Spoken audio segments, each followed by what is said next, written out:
The 5 most common symptoms associated with the Omicron variant include runny nose, fatigue, which can be mild or severe, headache, sore throat, as well as sneezing. However, there are other symptoms that are also common with other variants.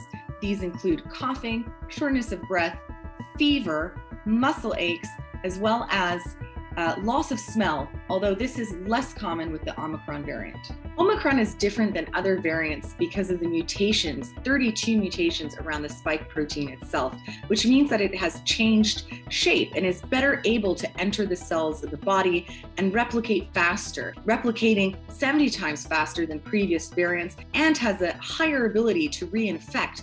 So you're more likely, 3 to 4 times more likely to be reinfected if you've had previous COVID with the Omicron variant. Overall, we also see that based on early data, the reproduction number is between 3 to 5.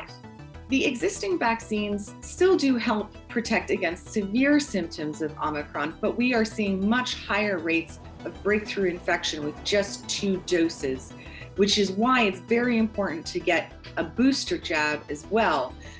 With a booster, we see that protection against severe symptoms goes up to 80%. Compared to the halving effect that we've seen with Pfizer just with 2 doses alone. Risk of hospitalization has decreased with Omicron. However, due to its increased ability to transmit, its very high transmissibility, this means that we have many more people who are affected with Omicron at the same time, and the growth rate is much higher than for any other variant that we have seen before. So because it's spreading much more quickly across the population, many more vulnerable people will all be sick at the same time. So the public health threat remains because it will apply a significant amount of pressure on a healthcare system. So even if Delta had higher rates of hospitalization, it impacted fewer people at the same time.